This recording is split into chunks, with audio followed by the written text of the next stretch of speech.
Today we've got an in-depth interview with the founder of GreatestCopywriterAlive.com on finding, marketing, and copywriting gold in pro wrestling, UFC, and other unlikely sources in pop culture in one of the most intriguing conversations I've had around the topic in the entirety of this show's history. You definitely don't want to miss this one, so don't you dare change that dial or drop that phone. We're about to level it up and shatter the mold.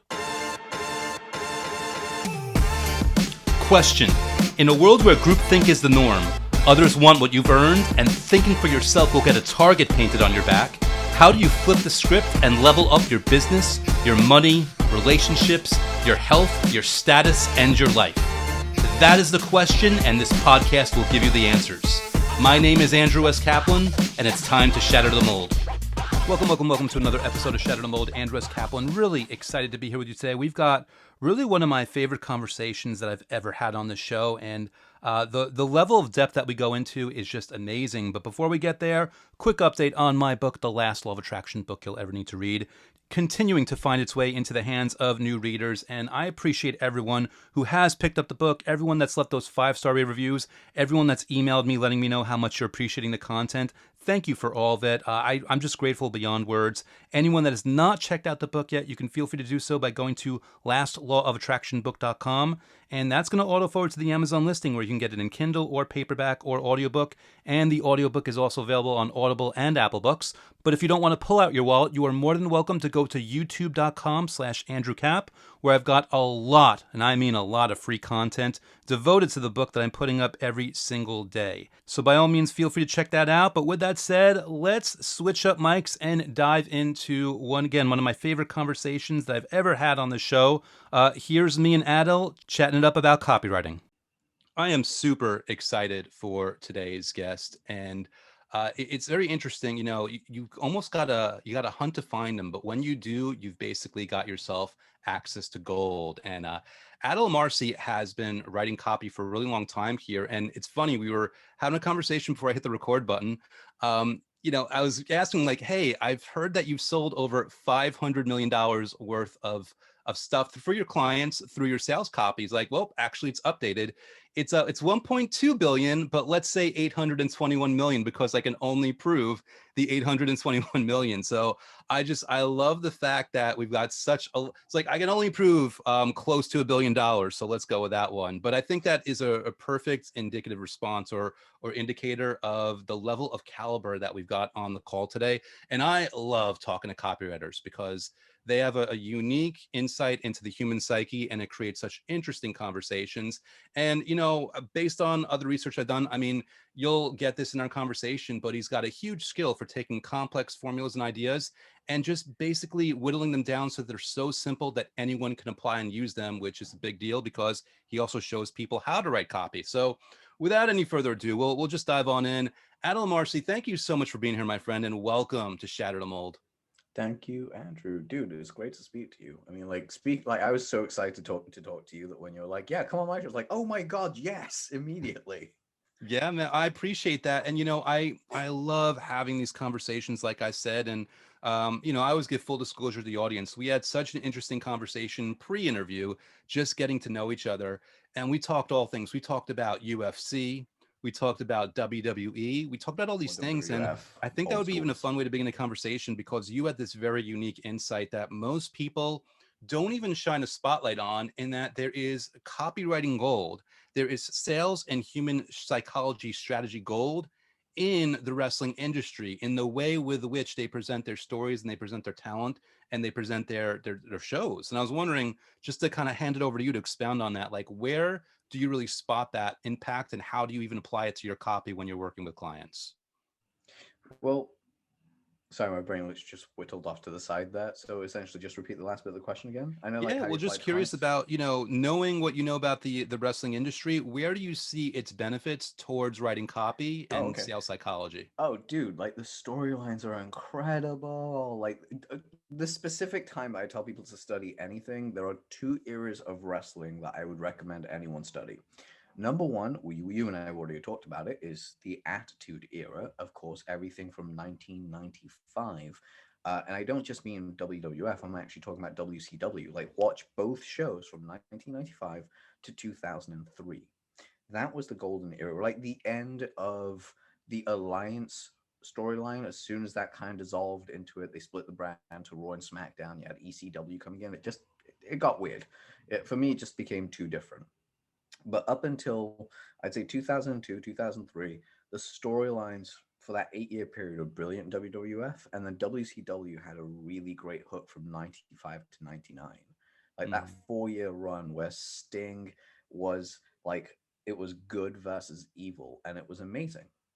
And by the way, the reason I say that is one era of wrestling I'd studied. The other golden era is actually the mid 80s, Hmm. leading up like the Hogan era, the Macho Man Randy Savage. Sting is actually in that era as well, more as Beach Boy Sting, and of course, part of like, I think he was, I can't remember his tag team, but he was basically in a really good tag team as well. You had the early days of Shawn Michaels. You had basically everyone's early career, and you saw them come up through that rank. The reason that you study these people is because A, they had staying power. Secondly, you see how they transform in multiple iterations and how they keep themselves original. Undertaker's a perfect example. The Undertaker's true to who he was from the beginning to the very end of his career. He went through different iterations, but he was always the dead man. Like that gimmick never went away. The gimmick of the dead man was always him. No matter Yes. how it changed, he became like this supernatural undead person to an element of just pure badass. Like, and then like toughness embodied. And like that was Yeah. just basically him. So you look at how that works out, and what you can do is you look at exactly the processes that these people went through, the character design, the drive, the everything. And not only does it give you more of an appreciation, but it also ends up giving you a lot more credence to how you can take those same storylines and start building them inside your copy sequences. So, for instance, you can write an entire 15 to 30 email sequence there's basically one season of wrestling or TV, like 30 emails, get it out.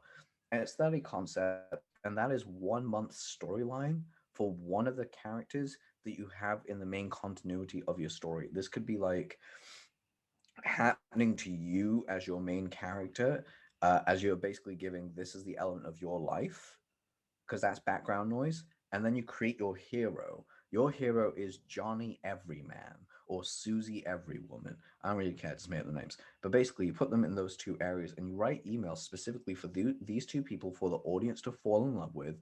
You write their adversities, their bad guys. You basically turn them into concepts. Because if you really want to look at what concepts look like from a wrestling perspective, WCW versus NWO in the WCW, what was the concept in that? What was the core concept? Yeah. Well, it was kind of like establishment versus the new unpredictable rebellious blood. That I would say would be more initially, yes, but I'd say that's more DX. Mm. Mm-hmm. I'd actually say that was more good versus evil. Mm. Gotcha. Because I agree. like the NWO were like this dark entity. And again, like WWF did it better. I mean, if you really look at it, WWF had the Attitude Era, DX. In response, WCW creates the NWO, really creates this like power dynamic that is recruiting half the wrestlers that are using fear tactics and like basically being bullies as a way of getting against the good guys. It's good versus bad. It's good versus evil. Or it's good versus bad. And then you had WWF take the Ministry of Darkness and the corporation and take on the rest of the good guys. Now you had evil versus good. And you can see how that is a core concept that both companies really used. And they used it at different varying degrees. Now, taking the rebellion versus establishment, you still had that. That had to exist before the evil came in because it needed to have a pre-existing battle before it escalated. So the way you can take that is what is the evil in your client's life? What is the Mm. evil that they're running away from? What is the big bad that really controls them? And then what's the good that really takes them forward? Like, what is the good that comes in their life that is them, that is supporting them, that's keeping them going through things? Because as far as it goes, you're the stablemate. You're not the main guy. You're the stablemate. You are the mankind to their rock. You need to do that kind of rock and sock connection with your audience through your email sequences as a way of getting people to stay on board and stay in long term. If you're thinking on how this works with direct response sales copy, like long form pieces and even like content on Facebook and other social media channels, or even shows like this, you create a narrative. You create a bad guy. You create something that your audience can root against and cheer for. And that's essentially what wrestling gives you. And then it shows you when you're studying these characters how they're able to like mold who they are from good guy to bad guy and back again. I mean, do you know? Actually, I'll ask you, who do you think is the most consistently loved character in wrestling? Ooh, that's a tough one. I would I say can only either think of Hulk Hogan or five. The Rock. No, neither. Hmm. Neither. They were both hated. So you mean from a good guy perspective, that type of thing, Yeah, from a heel and being a face? babyface. Yeah, heel and babyface. Who has Hmm. consistently been, even when they were a heel, they were a loved heel. I mean, I would put Stone Cold in that field definitely. And I wouldn't. Again, Stone Cold doesn't qualify. The Rock called him an asshole, and at one point we cheered for Vince against Stone Cold. mhm. So you've got me stumped. Sorry, my voice is going weird. Okay, so you'll actually get them right away as soon as I give you the first couple, because there's like five I can think of. Sting. Hmm. Sting has always been a fan favorite, even when he was like he went heel in his later career, which I don't really count, but like in those years, he was still loved. Like he came back last year, like during COVID, he came back during one of the shows, or it was earlier this year. Basically, he came back, and the Stinger, actually, it was this year. The Stinger had like such a huge pop in the audience that was incredible. You're like, even so many years later, he's still loved. So Sting goes in that top in that position for me. The other ones, the other one that a lot of people, I don't think. Actually, I'd like to think of a time, and please tell me if there was a time, because I feel like there was. Mankind. I don't think Mankind has ever been the bad guy. Oh, he's been a heel. It's funny. I think it's really interesting. I think a lot of times we forget because he had such a big run as a good guy. He was when he first came into WWF as Mankind, that Yeah, whole he was thing a with the heel. mask, that was a heel bit. Yeah. Yeah, but the funny is, even then, because I've watched those matches, I've seen those like build-ups. He Mm. wasn't really a heel. He was kind of like the loner outsider that would just attack. He was more like a homeless dude Yeah. more than anything. He was Yeah. like the vagrant guy. Like he lived in the room. He'd fight you in there. He'd always sneak attack you, but realistically, he wasn't a threat. Like no one was scared of him. He was also he's very distinct too. He was very distinct in who he was, which Yeah, I think also speaks to the lessons about copy. And really, exactly. just as a quick side commentary, I think it's really intriguing because when you said that wrestling, there's copywriting gold in there, I made these connections, but at no point did I say, wow, it's actually the good versus evil. And the fact that when someone has a problem they need to solve from their perspective, even if they can't verbalize it or articulate it, it's evil. It's them against this horrible thing that they're trying to get past. And I love the way you found that parallel. Like me, when you said wrestling is copywriting gold, I'm thinking of like strategically and branding, like, okay, they have catchphrases, they have common movements, they have things that people know to expect, and they use that to anchor their psychology and play on their emotions and get them happy from there, which I think has value. I just love the way Oh you yeah, add that's the the whole storytelling point. element. Oh yeah, no, I was looking at from I go from deep rooted psychology. That's where I love it. You know, that's just how my brain is. But from the other side is your of yours, I was actually going to bring this up, but thank you for doing so. Yeah, the way they do it is their signature moves or signature phrases or the signature actions that gets a pop from your audience, and that could be the announcement of a sale. That could be them to expect something big every so often. And the really one of the best parts that people don't understand is the WWE or even every wrestling network, specifically WWE, what they do is they adapt faster than anyone else to new technology and new knowledge. The moment it's out there, they find a way. So when they figured out that they had to constantly keep advertising their next event while the one that they just fulfilled had happened, like they were already onto the next thing, telling you that there's something greater coming. Mm-hmm. Like they never once not sold you on something, and they'd give you a week's rest. So the way they would do it is they do the big pay per view on the weekend, Monday night, back at it. But they wouldn't sell you on the next pay per view for another week because Right. the way they would do it is they knew you'd want to know what happened to your favorite character. Where do they go next? So they had to keep building that bridge and pipeline for the next event. Expect them to go somewhere else. Do they bounce back? Do they have a redemption arc? Do they have a turn heel? Do they go on a run? Do they So, lose face with people? Do they like emotionally change? And again, I'm talking from story perspective, but if we look at it from like move sets, from mhm. being a wrestler in the ring, you can create a character, you can embody it, you can write from that perspective, you can actually go out and share these grandiose stories that you've scripted prior and have your main character, your avatar, your clients, the people reading your emails, those people, they can be the rock. They don't have to be the fans, they can be the wrestlers. You get to be the company. Yeah, So that's another way of looking at it. But if you want to be the wrestler, then what you do is you attract your own stable. So you start making your audience feel like they're part of your DX crew, like they're part of the D Generation X. They are part of your people. They email into you. You guys talk about stuff. You have strategic moments. You like let them in on private webinars and ask me anything events that you host for your audience. This is powerful, by the way, because it'll give you a really good financial income to build off of. But where it's going to stop you is scaling.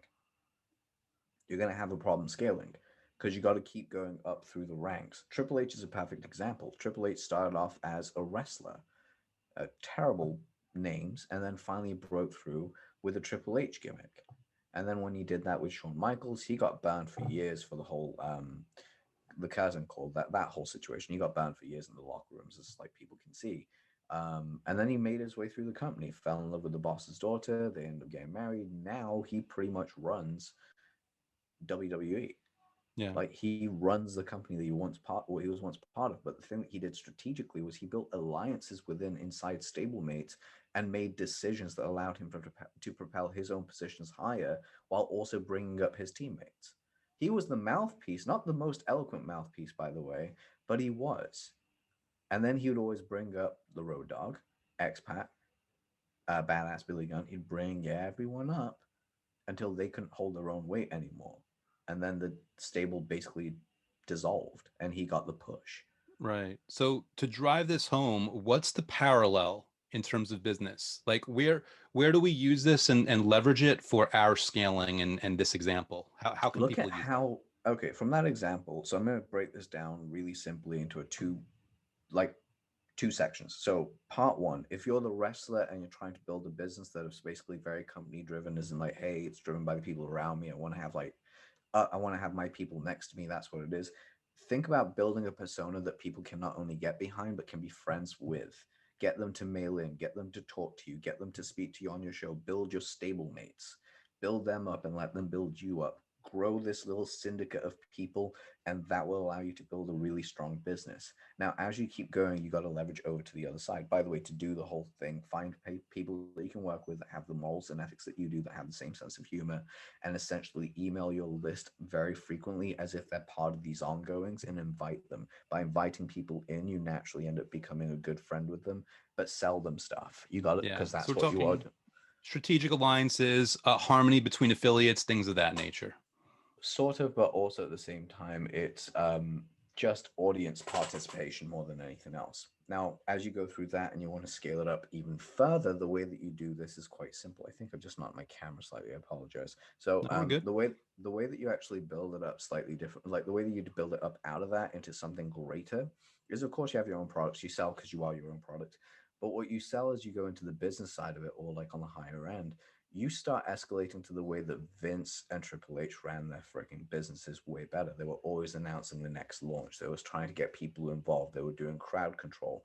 They were giving the audience someone to cheer against and someone to chant for. But at the same time, they were building up those original stablemates that you had inside of you. They basically created characters out of them and allowed the audience to either step into those characters and feel like they were those characters through stories, or they felt like they could relate to the villain of the story, that they were actually locking horns with a bad guy. And you can essentially say that with, if you want an example, it could be the good guy. The Rock in this example for me would be actually the Undertaker would be resiliency, having resiliency in the face of everything kind of coming against you. The bad is adversity in life, and it could be an event that just happened to you. So you can talk about an email that is something along the lines of, the subject line would be what was it,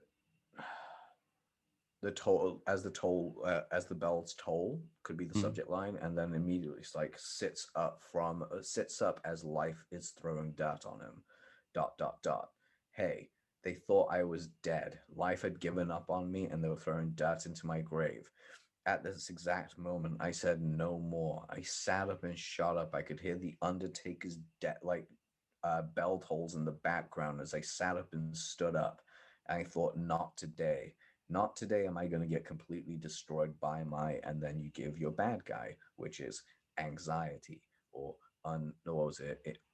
What was it? Insecurity or self-confidence being low or self-esteem non-existing, whatever your big bad is, or like whatever it is that's coming for you, and you go, not today. These were not going to bury me. Wow. And then you run from there. So a parallel that I'm drawing here and hearing this, not that it's the only way of doing it, but one way is you're literally through your sequence, your autoresponder sequence of emails. It's like an ongoing soap opera where you are entertaining and teaching within the confines of that email, but also teasing what they can do right then and what they've got coming up next. So it might be a thing where Exactly. some people say, like, in my next email, I'm going to talk about blah, blah, blah. But in the meantime, if you want to get this fixed, one thing you want to do is click on XYZ and do ABC. Exactly. It's a huge thing, but I would like just to give highlight to the person that created the term soap opera sequence, the one and only Andre Chaperon. I do love his work; it's brilliant, and I've already said in a video that I'm releasing soon. He essentially goes into this whole process of how to break down, like how to do soap opera sequences in different businesses. For a real long time, it only worked in certain markets because not everyone had adapted to this kind of way of thinking, but now they have. So it'll work a little bit more effective. Now there are other ways of doing this, and you can pick up Andre stuff if you want, but like specifically, it just comes down to the principles of writing copy. As long as you keep people on the wheel by showing them what comes next, you can get them going. You don't have to announce what's going to come in the next email, by the way. You can always finitely finish your email, have a call to action, and then go into the next thing, like in the Right. next email. And it doesn't have to always follow the same character. And this is something that a lot of people don't teach you is you can have Monday, Wednesday, Friday main storyline, Tuesday, Thursday, Saturday secondary storyline, Sunday conclusion of both. Hmm. So Mondays, you only talk about the big bad and how the big bad in you are locking horns and your character is actually struggling, and like your audience who feels like that character that they're struggling and they're like facing this thing. And then Tuesday, it's about mindsets. We're in the back of the room where they're thinking about what's going on in their world and how they can get better. Or maybe they've just called out maybe they called out another big bad that just hit them out the side of the head where they didn't realize they were there, like, an illegal chair shot. Right. Now what do Yeah. you do next? Essentially, you can run both of these things simultaneously and have the conclusion at the end of the week and build out of these over time. And you can Yeah. change it. You can change it anytime you Yeah. want. So let's make an assumption here. Let's assume that someone hearing this right now, they're on board, and also assume they're not hiring somebody to do this for them. So they're Yeah, going to take this on themselves. yeah. Kind of thinking ahead, I think for some people it will feel daunting that all of a sudden they have to write an email every single day or a lot. Do you have any tips or insights or words of wisdom you would want to offer people that make it that it feels daunting to them, that it feels overwhelming for them? I'm one of them. I get overwhelmed. Like I don't mail my list every day at the time of recording this, but I'm actually building up to that because I'm like closing. I've got other client things that I just need to get off and done, and then I can start looking at my own business. But here's where it's really interesting, where it really just comes down together. First of all, redefine what value means in your own head.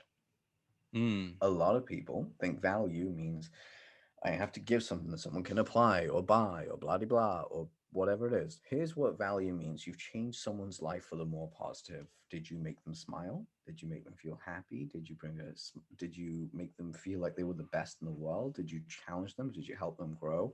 What was it that you did that impacted them for the better through a story, a parable, an idea, even a short question to get them thinking? Send those. It doesn't have to be a long email. It could be a very short email. It could be something as simple as a tweet as an email, and that could literally be something along the lines of, um, your subject line to that could be, uh, odd opinion. Like what was it? Reply back to me. This is serious. And then the first thing is like, hey, hey Andrew, real quick, what time, like what was the decade, like when you were between the ages of 10, between the ages of 5 and 10, or even 7 and 14, or even 7 and 12, actually between the ages of 7 and 12, Let reply back to this email and let me know who you wanted to be, like who you thought you were in that show and who you wanted to be. Speak soon, Adil. Done. Send that. Very short email, concise. Hmm. People respond back, great. People don't respond, great. But people look at that and they think, huh, who was I? I'm making you think. I'm changing your perspective. And then the next email could be something along the lines, and the email could end with, oh, P.S. If you're wondering what I'm doing, click here to watch this video. Well, I'll explain a little bit more. They click that link, they go to a video, and the video goes into, it's like, yeah, so when you think about designing superpowers and characters, you've got to like build out this entire audience system and actually know exactly what people are thinking. How you create these psychological data points is by understanding what your audience wants. So a simple question like, what type of cartoon, like who did you relate to as a teenager, allows you to really understand what you relate to. Now, if you're watching this because you clicked on the email on day number one, um, watch out for the next couple of emails because they're really going to go into this. If not, you can keep watching this video as I'll explain a little bit more. You hook them in, you keep them going, you stay on the Ferris wheel. At the end of it, you just say, I designed an entire program and system, as I have, that is around this process. If you want it, click the button below, get on the early bird list. They join a new mailing list. Now they're on the early bird list, or you can actually sell them right then and there by saying, this isn't going to go live until this date, but you can get it at this price while we're waiting and building. So like you lock yourself in as one of my first students, which also means you get feed, like you get the first video, and if it sucks, you get to let us know and we get to change it. So, not that this is the only way of doing this, not that this is No, the only no, it's vehicle, but I there's hear a you million say that ways. and you're asking people to give themselves the gift of redefining what value might mean. And it Yeah, seems like a great delivery system for this is just pattern interrupts, whether they're yeah. small or large. Like, what can you do to pattern interrupt your audience in that email that's going to get them to think or smile or whatever else might be? Yeah, just offer that level of value. Could be something else. I mean, if you want to be strategic about it, yeah, by all means, you're going to get some data points out of it, but do it for fun. When you communicate for fun on that on that kind of thing, you get people all day coming to you. And if you run out of content and you don't know what to say, and Mhm. you have any kind of content that you created previously, go back to like 20 emails ago and just copy and paste it in and send it out as another email. Believe it or not, people will actually not know that it's the same email. Some people will, some people won't. And if they don't, cool. If they do, send them a private email, like a private message. It's like, hey, thanks for checking that out. That's glad that you're a reader of mine. As a thank you for pointing this out to me, I'm going to send you something. I don't even remember the product, which is crazy how it is. But I remember years back, I bought like some marketing strategy product. And then 3 or 4 years later, I bought it again because the sales letter was so good, but it was described in a different way. I didn't realize I was buying the same thing. So Yeah. I think it's funny how the the power of your message will even transcend someone's ability to remember that they even bought something from you already. Oh, yeah, massively. Yeah. So, question about this. Obviously, you're talking about this within the confines of of emails themselves. In your opinion, given just your level of expertise and experience, are there direct parallels with publishing on YouTube, Facebook Lives, things like that, or are there differences that people need to be cognizant of on the different platforms that they try to market in that way? Yeah, so when it comes down to different platforms, you have like different things to consider, for instance, in terms of attention span. So I like a guy called Andrew Schultz because Andrew Schultz basically figured this out for the comedy marketplace. And it's something I'm bringing over to my own video style is trying to keep videos sub 5 minutes. But if I go to like 10, like I want to keep it below 10. Essentially, I want to keep it like in the 7 to 8 minute range at the lowest, at the longest.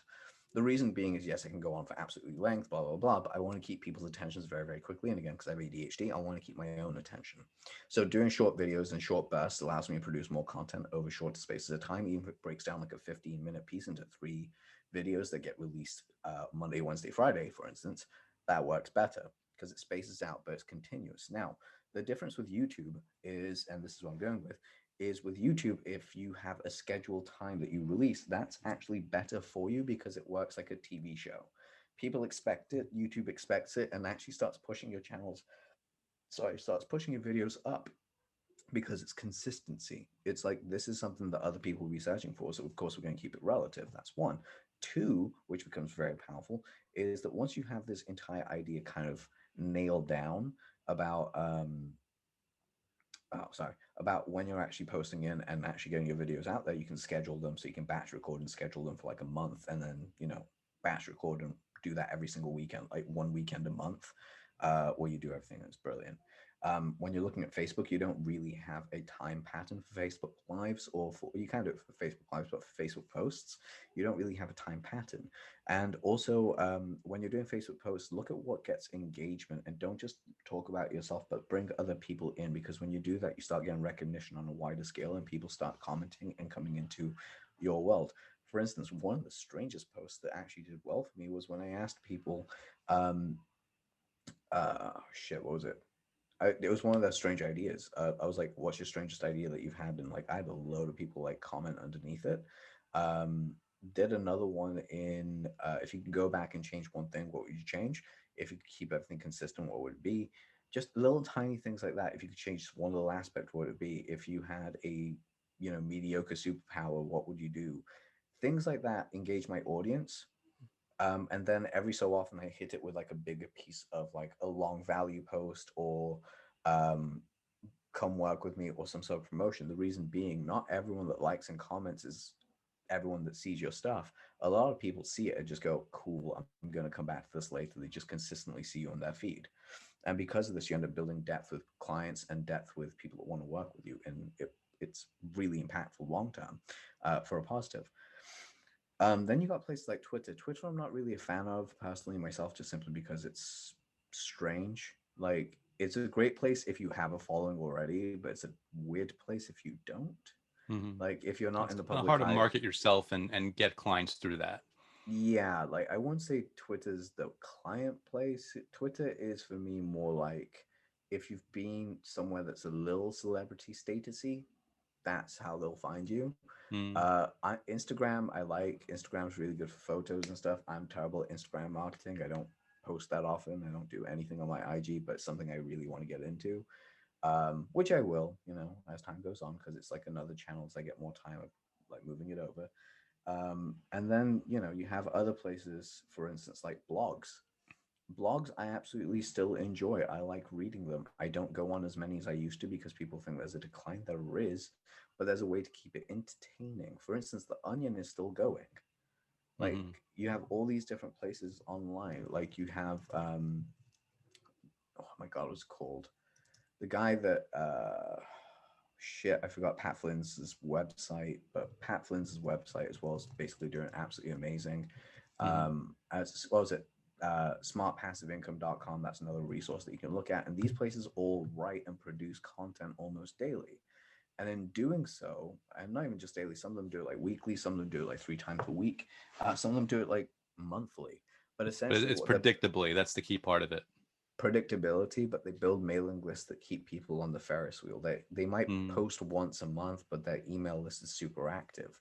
And Yeah. what they're doing is they're using their email list to feed all their other sources, but at the same time, they're actually using those sources initially to build their email list.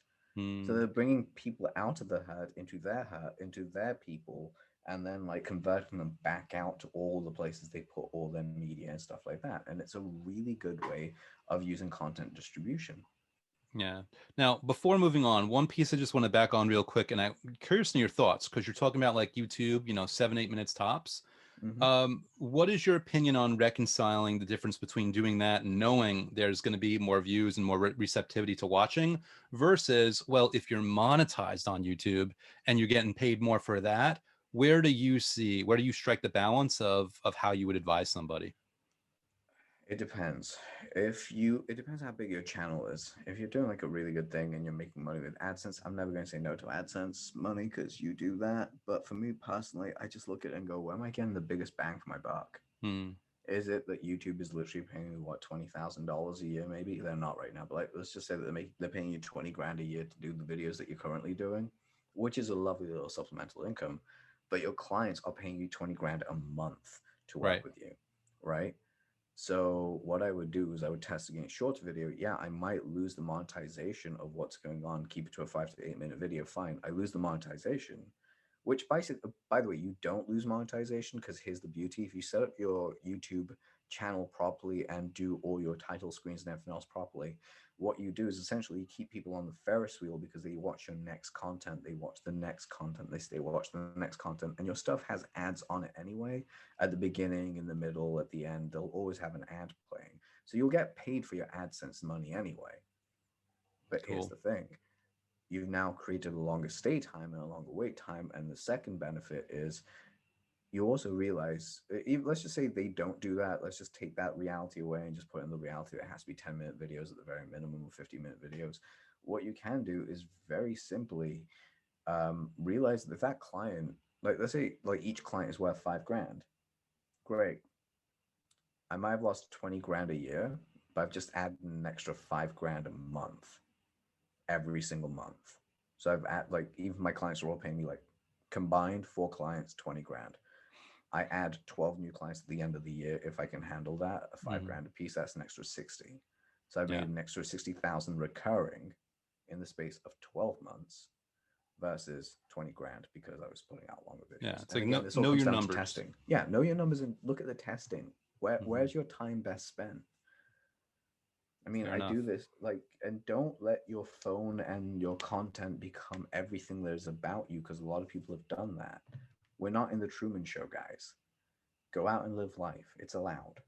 Yeah. And But like, if you, ironically, when you're living life, you're going to have better content because you're drawing from life experience and your brain is just going to be actually functioning on a higher level in terms of examples, in terms of decisions you make, just in terms of the overall delivery of who you are when you are doing that social media or anything else.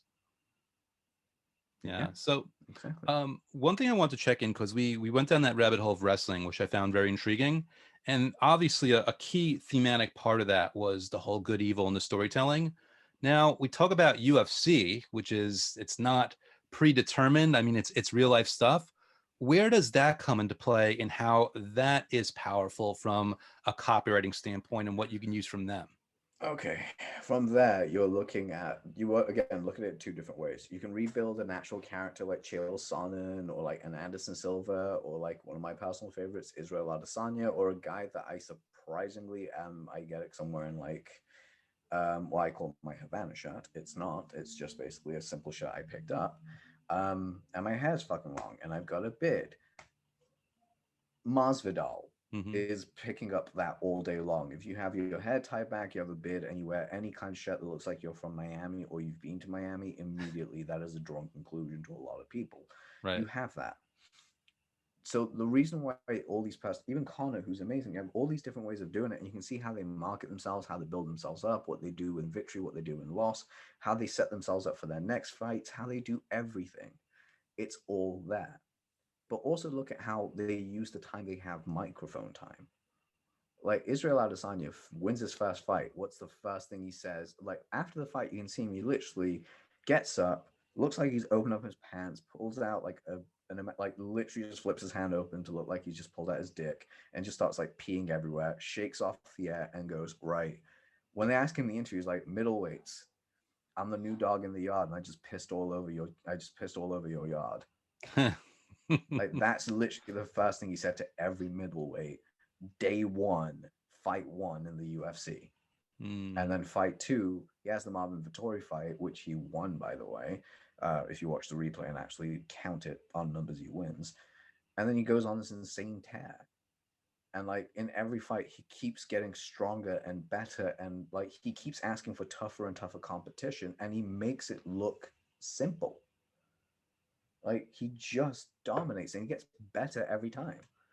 So if you look at a fighter like that, he has unlimited potential. And the other thing that's really cool about him is that he focuses so much on mindset work as well. So you can root for him because he's like the everyman fighter that wants to be there. hmm. Then you take that into accordance with his nerddom and how he's just so himself and how he's so authentically him.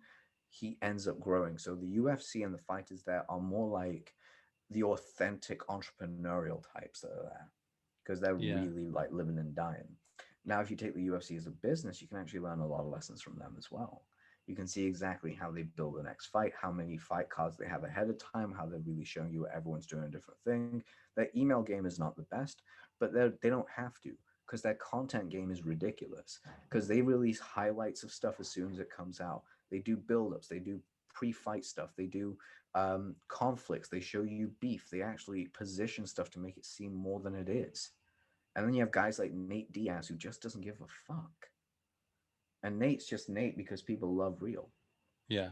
Well, I think we were talking about this in our pre-interview call where I just found it amazing how Nate Diaz has effortlessly positioned himself to a point where even when he loses, he grows, he gets a win out of it. His Yep. profile and his stature raises. And it's also it's kind of like how he lost, the way he went into the fight, the way he went after it, the way there was no fear. He was never shying away from getting hit, and No. people just love him. There's basically he could do no wrong at this point. He could lose his next 5 fights, but because he's Nate Diaz and because the way by which he's going to go about those fights, he's not going to lose. They're still going to love him. They're still going to pay to see him. They're still going to look forward to it. I mean, 5 fights is going to be a lot of talk and who knows what, but he can still get away with it. He's that hot right now. Oh yeah, without a doubt. And the crazy thing with Diaz is he just lost to Leon Edwards. And what's the only thing we're talking about? That 1 minute where he caught Leon slipping.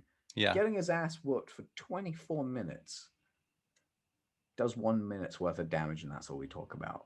And Nate's Hmm. not effortlessly done this. He did this because he was the loud guy that was always himself. He was the anti-establishment. And then, of course, the establishment has their favorite boy, Connor, you know. Right.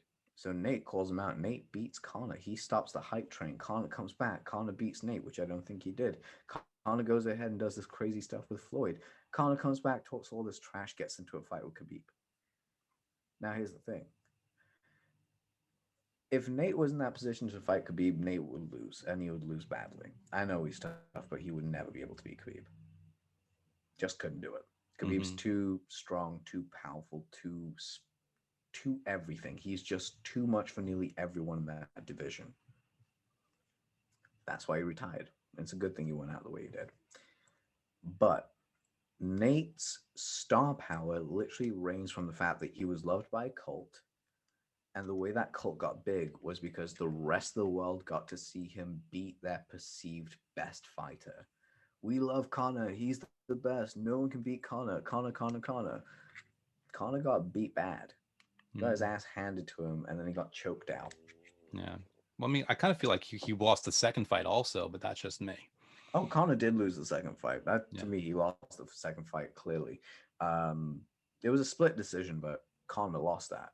But what I'd say is, in my books, but the way I look at it is that even from that point from Nate, he did all of that, and then when they tried to like get him to fight other people that he didn't want to fight, Nate didn't do that. Nate said no. Nate Hmm. walked away. Nate took time away from the sport, and he's still synonymous with it. Nick Diaz, perfect example. Nick hasn't fought in 7 years. It's amazing. They announced Nick is coming back. Pop.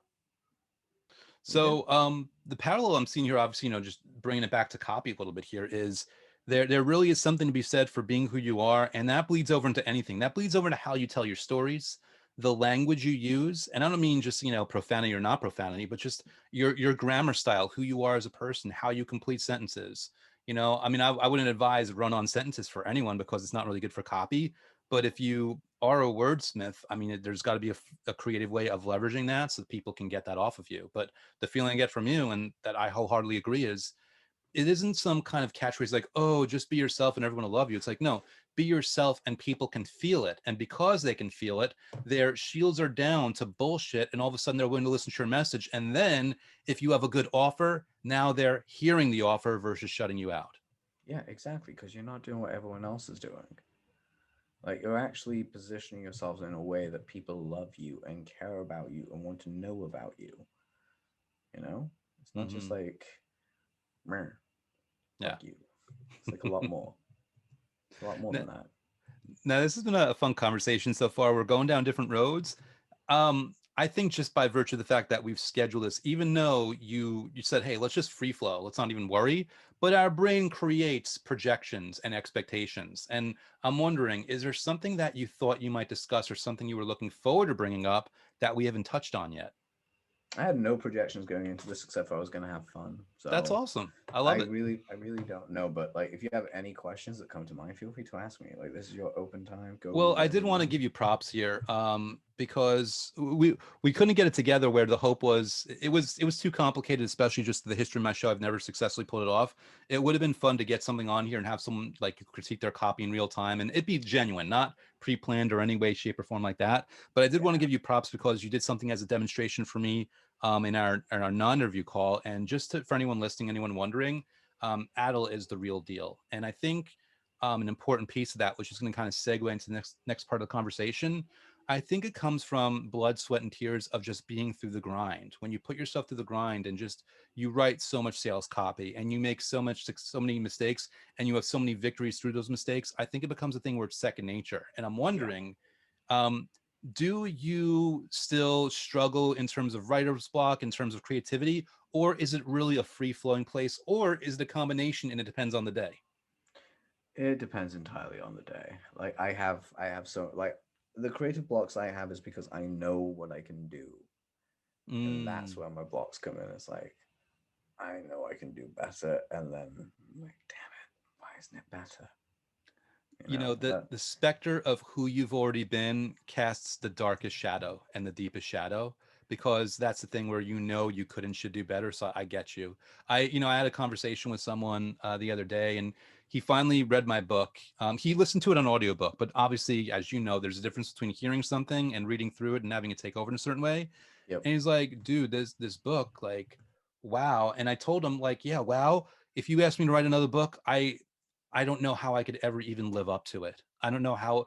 And that's not to say, like, I mean, even though I do have a high opinion of the book, I'm not saying it's the greatest book ever. I'm just saying the zone that I was in, the years that I was coming off of in terms of writing copy and presenting material in a certain way that I then put into this versus now taking a year and a half off from doing it on that level. I could never, for me personally, reach that level. Just no matter what, I couldn't live up to that specter. So I know next time I do write a book, it's got to be something completely different, just cause it's too much. For sure. Sorry, like my camera went off there. No I worries. agree. It's like one of those things that like people don't understand is that when you sit down and write copy and write advertising, and you've done it for so long, there's an expectation that comes with it, and sometimes you can't live up to it. Sometimes life just gets in the way, Yeah. and it really does come down to like how, as a person, you handle adversity, how you handle change, and how you basically adapt to it. Because the thing is, you could write a secondary book and you could personally do it, but you have to recreate a lot of, especially if it's something in the same vein of what you created, you have to recreate a lot of the situations. It's one of the same reasons that a friend of mine actually suggested to me. He goes, if you ever start to write a book, have good writing habits beforehand, and then go to a cottage and just write in one weekend. Like, spend your time there just writing in the weekend. And for me, sitting down to write is really hard. So what I do Mm. instead is I just write down a post-it note. It's a trick a friend of mine gave me. I'm passing along because I'm still doing this. Is get 10 post-it notes. Get a stack of post-it notes and just like write down the name of your book, stick it on a wall. Name of the chapters, stick them on the wall. Name like the three bullet points that you want to cover in each chapter. Write those down, stick it underneath the name of the chapter. You want to take the first bullet point and you want to break that down into how the stories want to go and how you want to write it and tell it. You do that for each one. So by the end, you've got one, two, three, four, five, six. You got about six post-it notes per chapter. So at the end, you're at like maybe 60 post-it notes, if Mm. that. And then what you do is you grab a microphone or your phone or even Otter if you want to use Otter. I personally don't. Um, I just pick up the audio. I go. I start talking about the thing that I know that I want to talk about. I get to the end. I do the ah, the bits, the bobs, whatever it is. Then finally, what you do is you go ahead and take those same notes, that same energy, you transcribe it, and then you have an editor listen to the notes, listen to the original, and read the notes, and then edit accordingly. I love that. And that's a When quick you, way to write a especially you're book. talking about like a nonfiction book here, very systematic, very organized, very Yeah, strategic, and which is very really, efficient. I was gonna say, but which is really funny because I don't do, I don't like schedules scare the crap out of me. Though I'm starting to keep one a little bit better now. Right. But yeah, Yeah. but those are the things I definitely cover. Yeah, I mean, we can also talk about books if people want to talk about books because there are a lot of books I would recommend. Yeah. Well, let's Um, hear it, man. As long as you're bringing that up, let's see what's on your list of to do or to reads. okay, um, it depends. So are we going from like my copywriting must reads or books that I just recommend to people? Because there are two. I'd love to hear both. I'd love to, I mean, in terms of the copywritten ones, I'd love to hear why, but feel free to give me your greatest hits on either category. I actually don't give that many copywriting book recommendations. There are a few, like Mm-hmm. John Carlton's Kick-Ass Secrets of a Marketing Rebel, which I think is like $20 at the moment of this recording, which you should definitely pick up because I paid way more for it back in the Yeah, day. I paid about $100 for mine, so yeah, or Yeah, 120, I think. still a great book. I don't care. Yeah. It's one of the best books out there on copywriting, um, for like basics.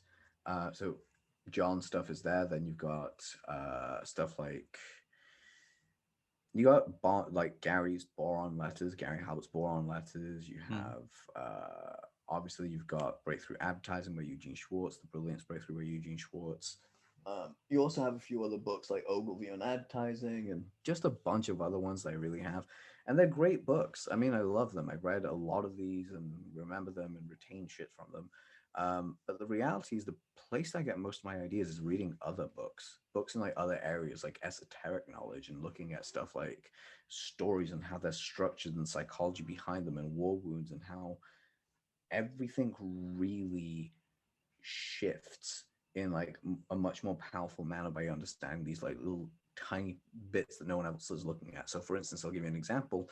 Um, so I was reading What to Expect When You're Expecting Mm. a couple of years ago because I've read so many. I like parenting books. I actually read them. Um, I listen to them as I'm going through them. I'm taking notes. I'm like, huh, this is behavioral psychology on how kids develop as they get older, or like parenting books on how kids develop. I'm like, okay, what psychological principles apply to children that just apply to us, but not in the same way? Like these are the original, but how do they derive into like adulthood? Okay, this is how they become. Great. So now I need to know that I need to like build this kind of behavior within my audience because this is the type of people they are. Know how to deal with those situations. Very interesting. You know, it's Yeah. hearing you say that, it's almost like I'd say anyone that wants to be a master copywriter, you should read developmental psychology books. Well, Like, you what should a read brilliant insight. everything. Say again? You should read everything. I mean, Mm, child psychology books. I read books on cults. I read books like religious books. I read them. I read books on literally everything. I have books on medical psychology and the effects of different drugs on the human brain.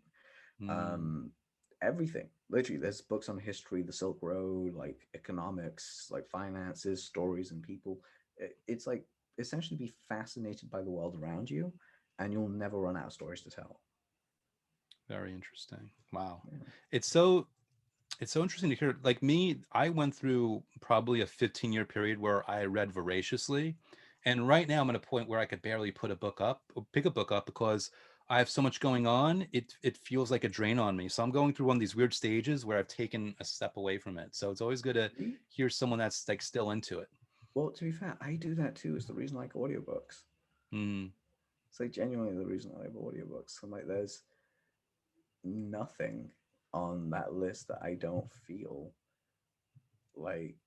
Um, so if you find an audiobook version, great. If not, find a summary version of it, great. If not, find a friend that's read it and get them to download all the information to you, great. You don't need to read a whole book. You just need to find things that relate to you that you can get. hmm. A friend of mine asked me if I've read all the books that are behind me. I've read the majority of them.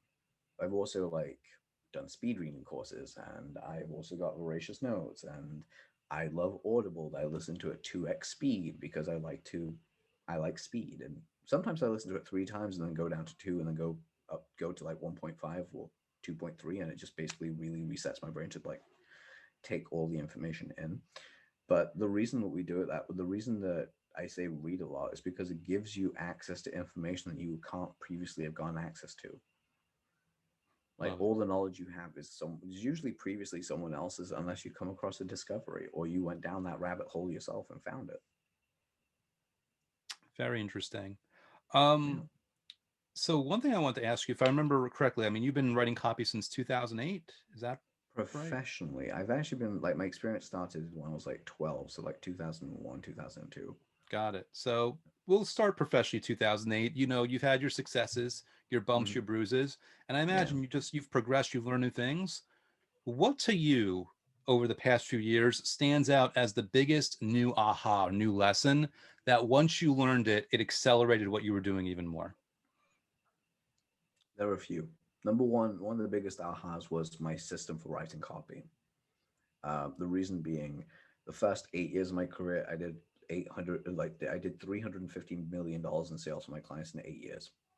Um, in the following 4 years after I wrote this, I discovered this system. My clients went from so the first 8 years was 350. The next 4 years was another 350. So I doubled the output in half the time. Hmm. So I made the exact same money in 8 years for my clients I did in 4 years, which got me 700 million in 12 years.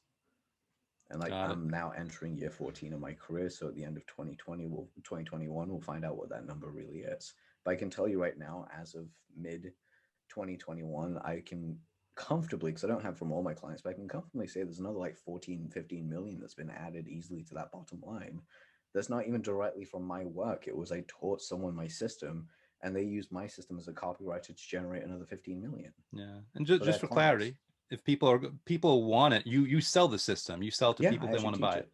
Yeah, I teach it. If you guys head on over to the copywritersroom.com, it is a terrible sales letter. I will put my hands up and say that because I wrote that when I was really insecure, because that comes to like point number two, which we're going to get to in a moment.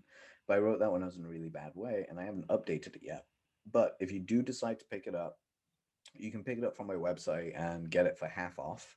But I don't recommend that. And you're like, what? Why would I? Why would I want to not recommend getting money off of something simple? If you can get it half off, use the system, whatever it is, good for you.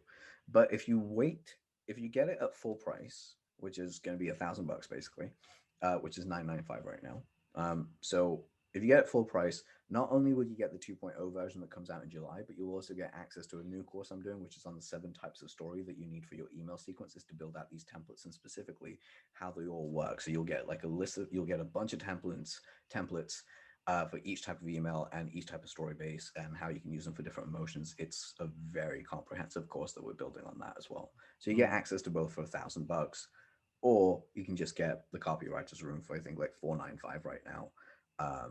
But you'll have to buy the upgrade as well. I mean, the original will still be there, but the upgrade is going to be a lot better because Yeah. upgrades.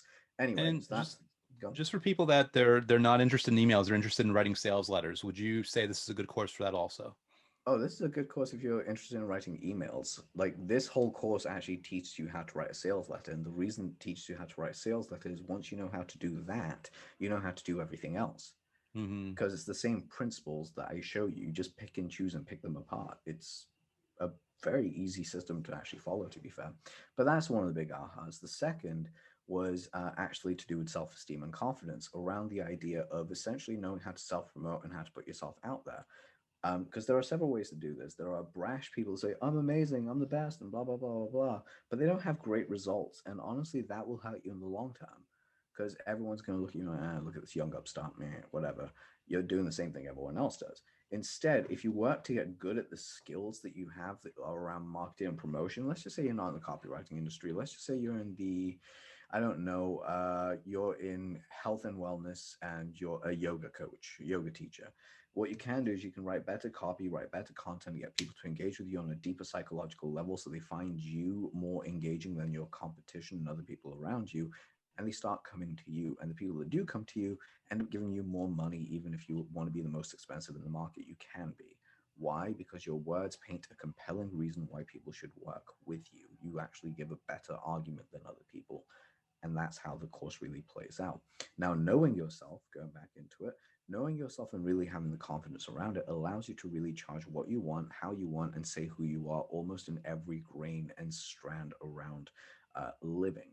Because when you create self promotion from that place of knowing thyself, you essentially bypass the judgment other people have of you because you don't see it. You're like, I don't give a shit about your judgment. I am myself. And you attract the right ragtag group of people to initially build your stable and then finally build your empire with. Nice. So there's like a way of doing that, especially so that's aha number two is self promotion and realization of self. The third aha, the third big breakthrough that really changed everything for me in the way that I see things, really came down to this idea that I needed like it really came down to this idea of giving myself permission. So like for the longest time, I was all about like Amarsi.com is going to be like this blog and blah and whatever. And every time I go write it, I'm like, I don't want to do this.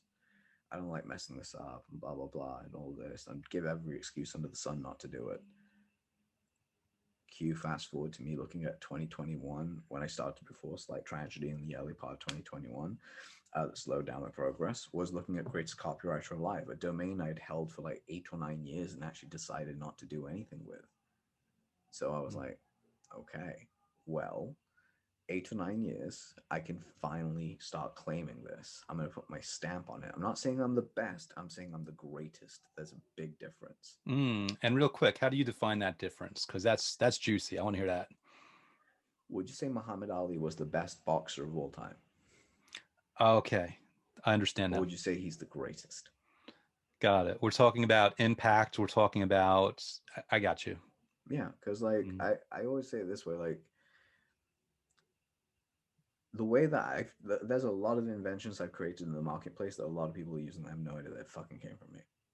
Okay, so the whole thing of putting like testimonials on landing pages and squeeze pages to get people to opt in higher, yeah, 2014 was when I first did that online before anyone else did.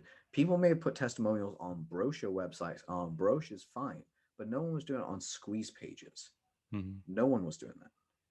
And everyone's still using Dave Miz's warning, blah, blah, which they stole from him. And I'll put my hands up and say that I didn't know it was his, and he and I have had this discussion before. But it's taken claim of the things that I've done. And that's where the greatness comes in, is because I've looked at things and I've asked people, why do you think this is? And they can't give me a solid reason. Like the word learn. I was like, learn is one of the worst words you can have in your copy. And I had a copywriter, bless him, he's a good dude. He literally said to me, he goes, oh yeah, because it's like a doing word and people don't want to do things. It means that you have to like do movements and blah. I was like, no, just psychologically on a very deep entrenched level. Like I've paid like 50,000 US dollars over the last like for like 10 years of my life total.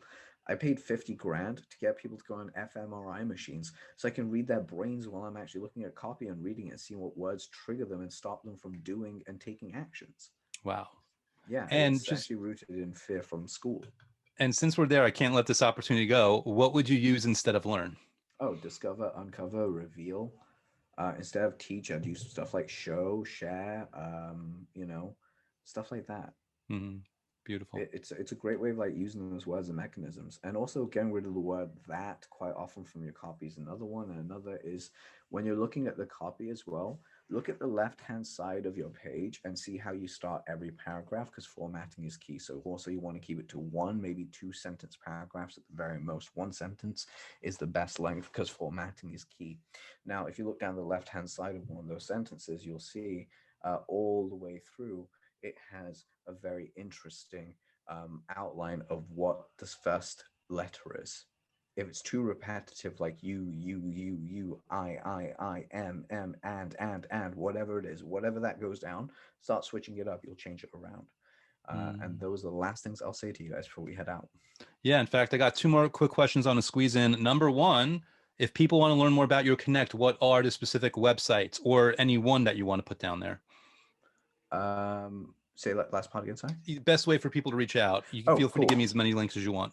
Okay, so head on over to greatestcopywriteralive.com, opt into my mailing list, get on there, because by the time the show comes out, we'll be actually having a lot more content going on over the year and continually. We also have the YouTube channel, which is, again, Greatest Copywriter Alive, so youtube.com/Greatest Copywriter Alive. You can find me on sorry, had a moment. You can find me on Instagram under Greatest Copywriter Life or Adil Amarsi. I respond to both DMs because I enjoy both. And finally, one last thing, you can head on over to adilmarcy.com. Look at the podcasts that we have there for my previous show, which will be retiring at the end of 2021, Adil Marcy Unplugged. And you guys can go listen to a lot of the interviews that we have there. Awesome. Cool. And I'll put all the links, the relevant links where people can find them. Cool. Last quick question. If you can go back in time, any point in time, and give any piece of advice to a younger version of yourself, what would that advice be? For the sake of time, I could really ramble on this. I'm going to give you guys just a very quick piece of advice I'd give myself at a different time. Number one, don't give up. Two, don't ever stop working out. And number three, um, make as many mistakes as you want, but know that you're going to be okay. Adil Marcy, you are the man. Thank you so much for sharing time. Thank you for sharing your wisdom and your insight. And I always appreciate these kinds of conversations, man. Thank you so much. You're very welcome. Take care, and I'll speak to you guys real soon. Thank you, Adil. That was an amazing conversation. I truly appreciate you, and I'm going to make sure to put all the links that you listed in the video description where I have this on YouTube and at shatterthemoldpodcast.com where this episode resides. And as long as I'm giving out links, here's a quick reminder to anyone that has not done so already, feel free to check out lastlawofattractionbook.com where you can check out my book, The Last Law of Attraction Book You'll Ever Need to Read, or you can hit up youtube.com/AndrewCap. With that said, that's all I've got for you today, but I will be back soon with another awesome guest. Thanks so much for listening. I will see you next time. Thank you for listening to Shatter the Mold at www.shatterthemoldpodcast.com. My name is Andrew S. Kaplan.